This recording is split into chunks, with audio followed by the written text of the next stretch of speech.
Bonsoir, bienvenue dans ce 19h30. On passe tout de suite en revue les titres de ce mercredi 3 janvier. Tout s'accélère au Proche-Orient. Un attentat non revendiqué a fait plus de 100 morts en Iran cet après-midi, 24 heures après l'assassinat du numéro 2 du Hamas à Beyrouth. Le Hezbollah libanais, allié de l'Iran, met en garde Israël. 56 000 francs par an en moyenne, c'est ce que gagne aujourd'hui un paysan à temps plein en Suisse. Et ce revenu est en baisse, on entendra la grande inquiétude des agriculteurs. Que nous réserve le climat en 2024? Quelques projections dans ce journal. El Niño, qui a tant chauffé la planète en 2023, s'affaiblit. Quant aux chiffres des émissions de CO2, il faudra les suivre de très près. Il pourrait atteindre un plateau historique. Le blues des hôtels des Alpes vaudoises, une dizaine sont à vendre dans un rayon de 30 km à peine. Les repreneurs sont trop rares. Son odeur ne l'a pas empêché d'être sacré roi. Le très discret putois, c'est l'animal de l'année 2024. On ira à sa rencontre dans le Marais de Bé en fin de journal. À Beyrouth, le chef du Hezbollah, la milice soutenue par l'Iran et alliée au Hamas, s'est exprimé il y a quelques minutes. Dans une ambiance explosive, il a réagi à l'assassinat ciblé du numéro 2 du Hamas et à l'attentat qui a frappé l'Iran en début d'après-midi.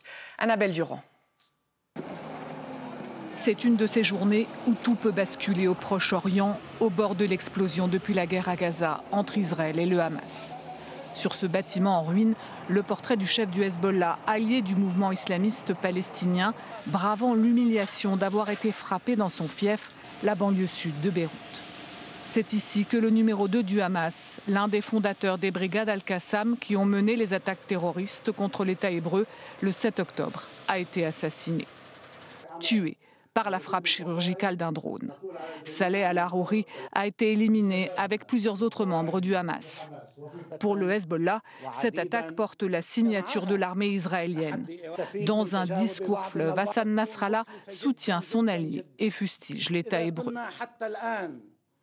Initialement, le discours du leader du Hezbollah pro-iranien s'inscrivait dans une journée de commémoration à la gloire d'un héros des gardiens de la Révolution. Le général Soleimani, artisan de l'influence régionale de Téhéran, au Liban, en Syrie, au Yémen, assassiné par les Américains en Irak il y a 4 ans. Mais en tout début d'après-midi, 2 explosions ont tué plus de 103 personnes.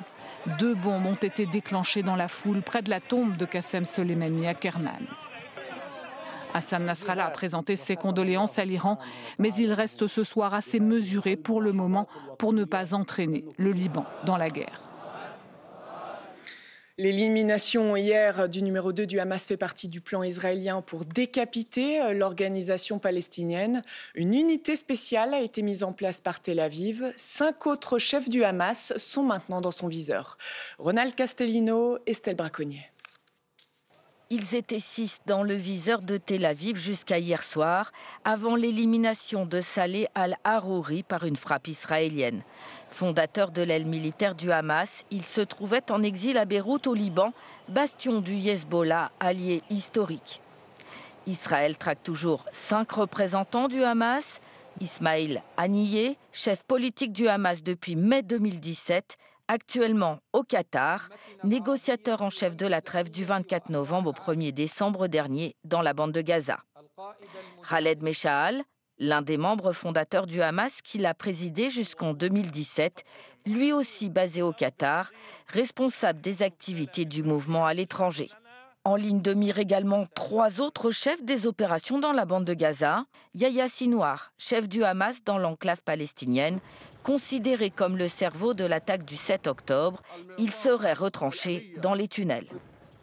Mohamed Deif, depuis plus de 20 ans à la tête des brigades Al-Aqsam, la branche armée du Hamas, et son bras droit, Marwan Issa, homme de l'ombre, localisé aussi dans Gaza. Ces 3 derniers mois, les Israéliens ont éliminé entre 15 et 20 membres importants du Hamas.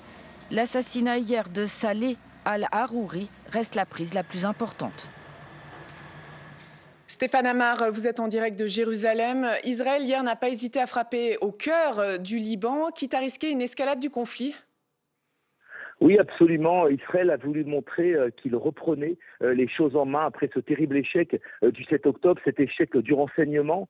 Eh bien, les Israéliens ont voulu prouver cette fois-ci qu'ils savaient localiser les hauts membres de la direction du Hamas, y compris à l'étranger, y compris au Liban, y compris dans le fief du Hezbollah. C'était une frappe extrêmement importante, à la fois stratégique pour Israël, parce que c'est un des architectes des attaques contre Israël de ces dernières années. Et c'était également une attaque à portée symbolique pour montrer bien, que chaque membre du Hamas, désormais, est une cible pour Israël. Et Stéphane, il y a eu cette double explosion mystérieuse cet après-midi en Iran. Est-ce qu'on en sait plus à ce stade ? Alors Israël rejette toute responsabilité dans cette frappe. Les experts ici répètent que ce ne sont pas du tout les méthodes israéliennes, qu'au contraire, Israël privilégie les assassinats ciblés, comme on l'a vu hier à Beyrouth, et que les services de sécurité israéliens ne sont pour rien dans la mort de plus d'une centaine d'Iraniens aujourd'hui sur le territoire iranien. Merci beaucoup Stéphane. Le conflit Israël-Hamas a des effets indirects jusqu'aux États-Unis. La présidente de l'université Harvard, Claudine Gay, démissionne. On lui reproche de ne pas avoir condamné suffisamment fermement les actes antisémites sur son campus. Des accusations de plagiat pèsent aussi sur elle. Gaspard Kuhn. C'est l'une des universités les plus prestigieuses du monde, Harvard, aujourd'hui dans la tourmente. La présidente de l'institution a présenté sa démission hier, après un mois marqué par de nombreuses attaques. Première femme noire à ce poste, entrée en fonction en juillet dernier, Claudine Gay jette l'éponge. Il est dans l'intérêt de Harvard que je démissionne. Tout a commencé cet automne avec les manifestations pro-palestiniennes. Suite à des propos d'étudiants jugés parfois antisémites, plusieurs responsables d'universités sont auditionnés au Congrès. Nous nous engageons pour la liberté d'expression, même d'opinions discutables, choquantes ou haineuses. Appeler au génocide des Juifs viole le code de conduite de Harvard, c'est correct ? Encore une fois, cela dépend du contexte. Une défense de la liberté d'expression à tout prix qui a fait polémique. Également auditionnée, la présidente de l'université de Pennsylvanie a dû démissionner. Claudine Gay, elle, s'est accrochée à son poste, mais elle a subi ensuite des accusations de plagiat sur son travail académique. Sa démission fait réagir sur le campus. J'ai été un peu surpris de voir sa démission, mais je suis heureux en toute honnêteté. Nous en étions au point où les gens se déchaînaient sur elle, sur les réseaux sociaux. Elle ne méritait pas toutes ces attaques. Côté républicain, on jubile. Ma question en audition était très simple. C'était une question morale. Est-ce que l'appel au génocide des Juifs va à l'encontre de votre code de conduite ? Et chacune des présidentes a répondu que cela dépendait du contexte. Mais ça ne dépend pas du contexte. Ça devrait être condamné. La démission de Claudine Gay est le dernier exemple d'une guerre culturelle désormais menée sur les campus des grandes universités. Retour en Suisse. Les paysans sont inquiets à l'aube de 2024. Ils sont confrontés à une baisse sans précédent de leurs revenus. Alors que tout devient plus cher, la population semble économiser d'abord sur la nourriture. Le point avec Jean-Marc Berger et Julie Conti. Bientôt, ce paysan bernois sèmera ici des betteraves sucrières. En attendant, il a planté un engrais vert qui nourrit le sol.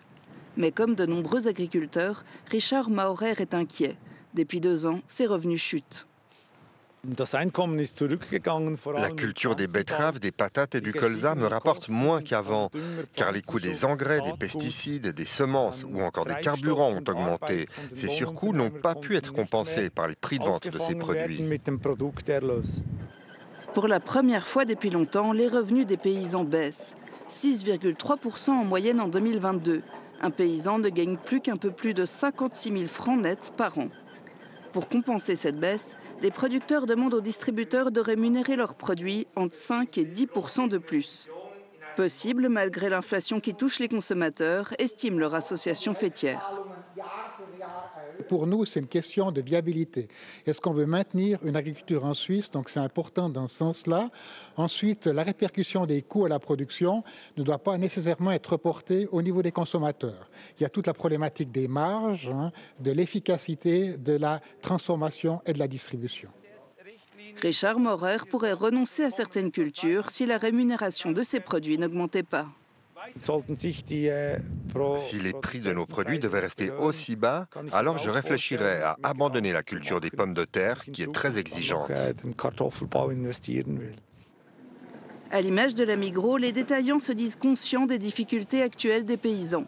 Mais les distributeurs ne veulent pas commenter les exigences des agriculteurs avant la tenue des négociations sur les prix. Que nous réserve le climat pour l'année à venir? 2023 a battu des records de chaleur. Pour 2024, la durée et l'intensité du phénomène El Niño seront des facteurs déterminants. Alain Pentucci, Christine Brunner et Pascal Jeanneret. L'an dernier, comme sur cette animation du précédent phénomène en 2015, El Niño se produit sur le Pacifique.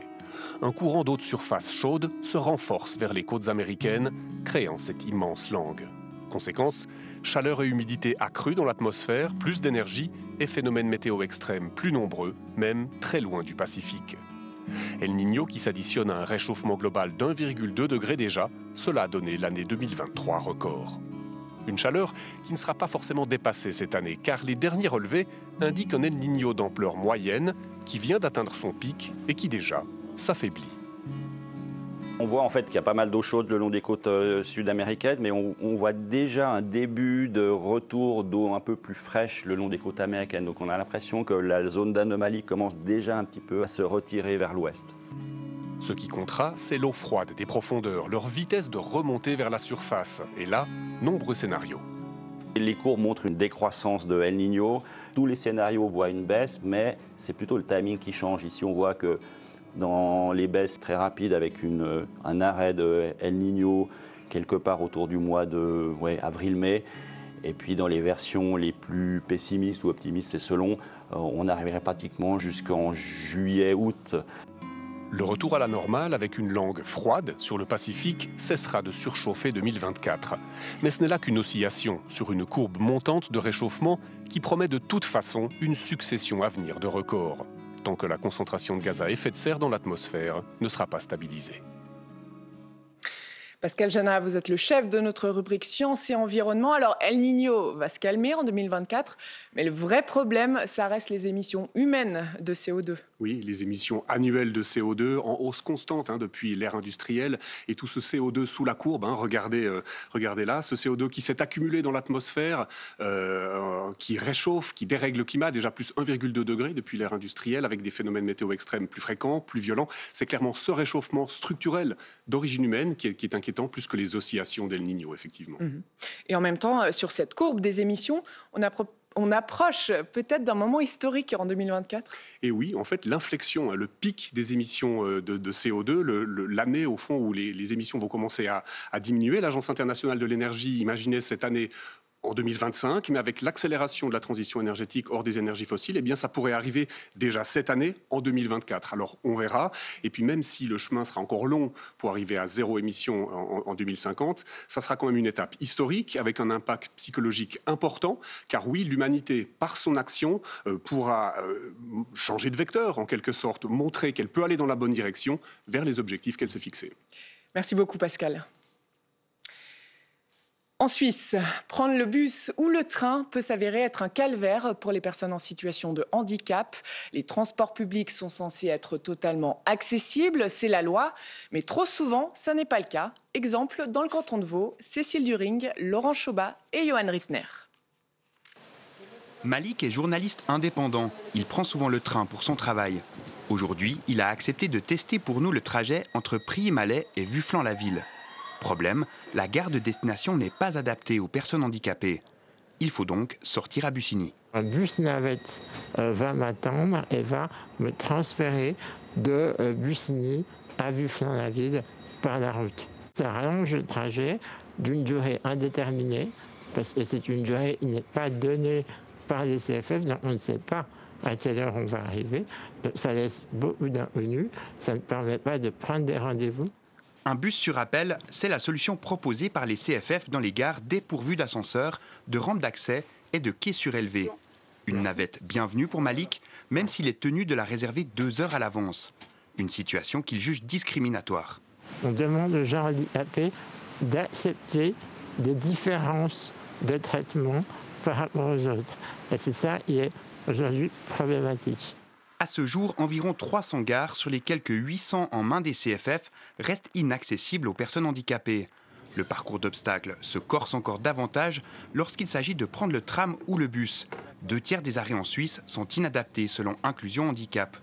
Pourtant, la loi sur l'égalité des personnes handicapées, en vigueur depuis 2004, fixait le délai pour la mise aux normes complètes du réseau à fin 2023. Ce programme, effectivement, on le regrette, a pris plus de temps que prévu, puisque les normes ont évolué, les normes sont devenues plus strictes et on doit adapter en fait 400 gares, alors que c'était prévu qu'on adapte 150 gares initialement.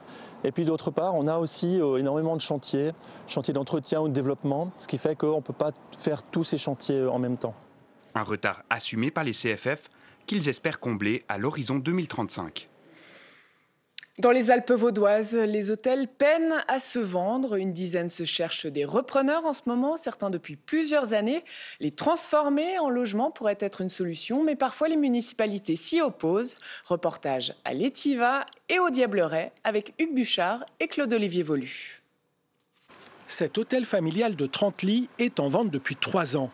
Nous sommes à l'Étiva, entre les Mosses et Châteaudet. Faute de repreneurs, le prix des murs et du fonds de commerce vient d'être à nouveau baissé à 1 300 000 francs contre près de 2 millions initialement.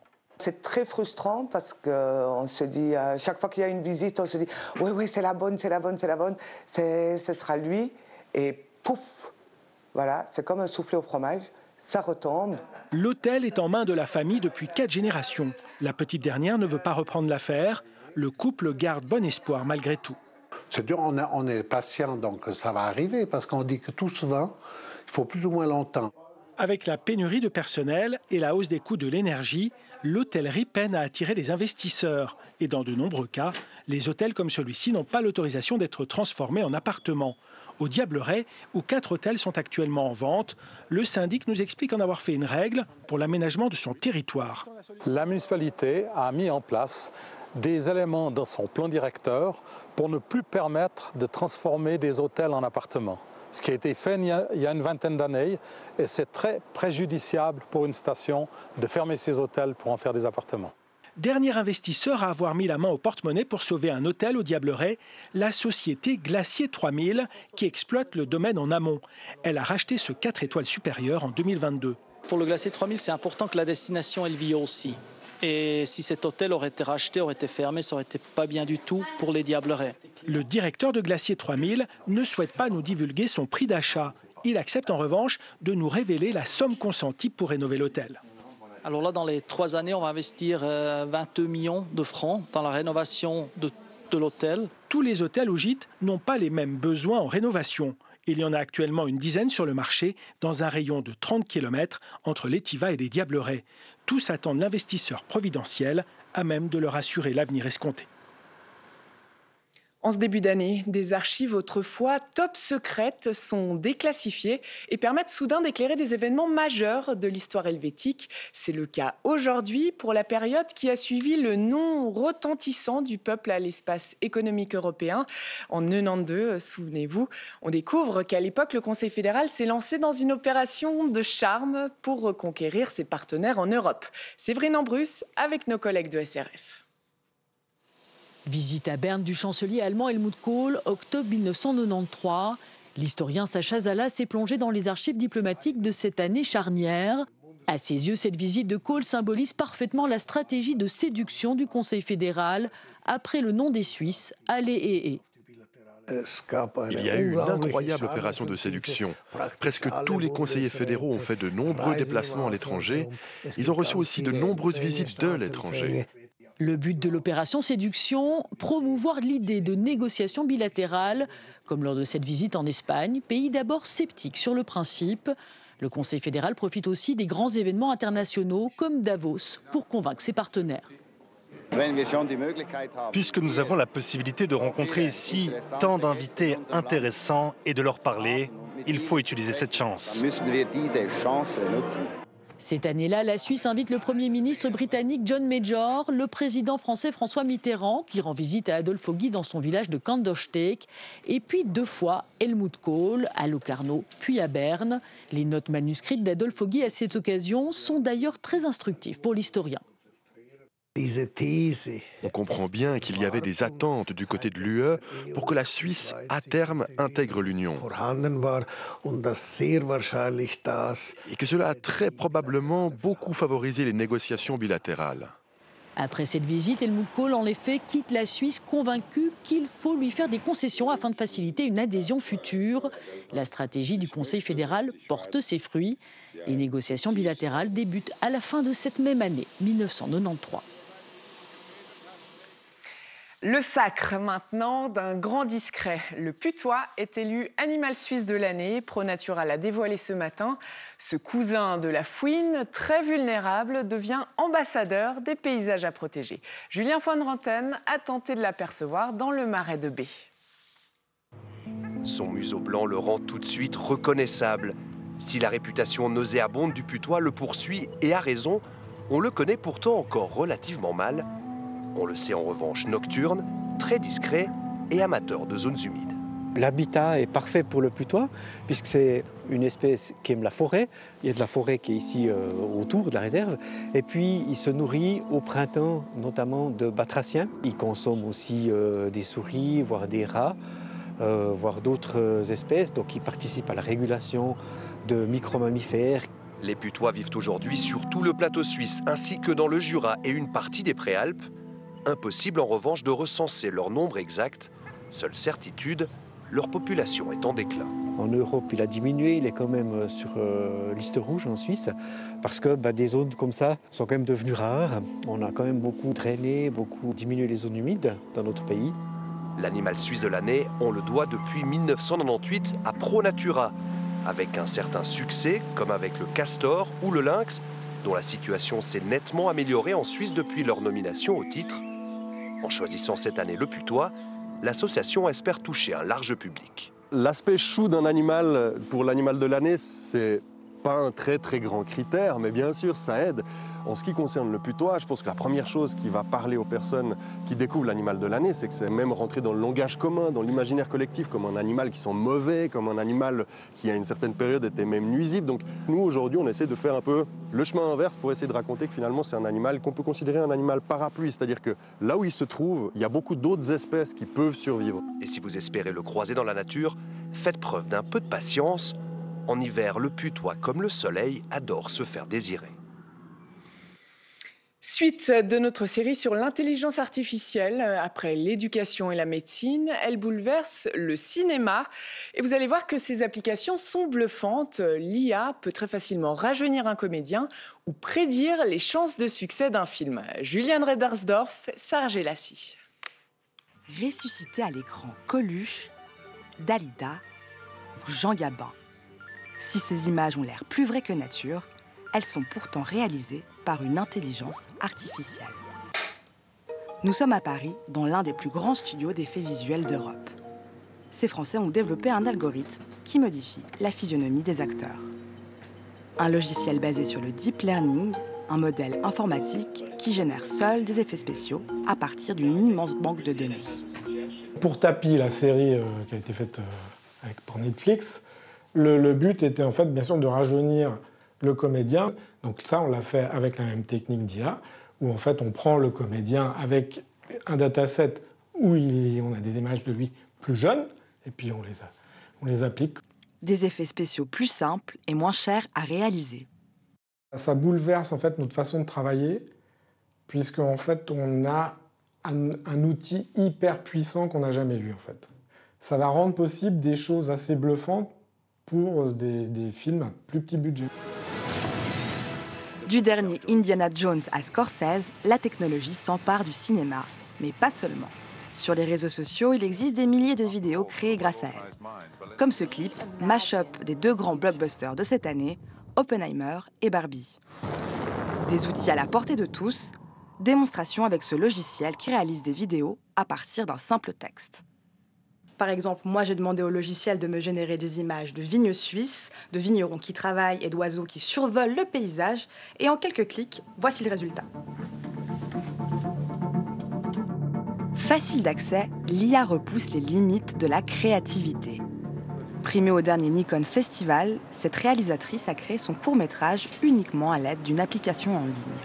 C'est une nouvelle boîte à outils, on a plein de nouveaux jouets qui permettent d'aller plus vite, qui permettent d'aller plus loin, de se décharger de tout ce qui est chronophage ou fastidieux à faire, etc. et de se concentrer vraiment sur l'artistique. Mais la technologie suscite aussi des inquiétudes. C'est effrayant de se dire qu'on peut être remplacé et c'est une révolution au même titre que l'ordinateur a pu l'être. C'est important de savoir, d'essayer en tout cas de maîtriser la machine justement pour éviter qu'elle nous maîtrise nous et qu'elle nous remplace et pour voir aussi toutes les possibilités que ça offre. Car l'intelligence artificielle, ce n'est pas seulement l'image. Retour en Suisse. Cette start-up basée à l'EPFL a collaboré à la production de scénarios oscarisés en créant une plateforme qui prédit les chances de succès d'un film. Le producteur met son script dans la plateforme et il va avoir des données comme par exemple qui est leur audience, comment ils vont réagir et puis quel est le potentiel de retour sur investissement de chaque film. Exemple avec le film Interstellar, on a demandé à l'IA si Matthew McConaughey était le meilleur choix pour le premier rôle. Donc là on voit que Matthew McConaughey est à 88% alors peut-être certains autres acteurs étaient à 96%. Donc ça ne veut pas dire que Matthew McConaughey était mauvais, c'est juste que le producteur a pris un petit peu plus de risques parce que cet acteur avait moins d'expérience dans ce rôle similaire que d'autres acteurs. Probabilité ou algorithme toujours plus puissant, l'IA soulève des questions autant qu'elle ouvre le champ des possibles. Pour l'instant, il semble qu'il faut toujours un humain derrière la machine pour nous faire vivre la magie du cinéma. C'est la fin de ce journal. Merci de nous avoir accompagnés. Vous retrouvez tout de suite Philippe Jeanneret pour la météo. Et moi, je vous souhaite une excellente soirée sur la RTS. Portez-vous bien. À demain.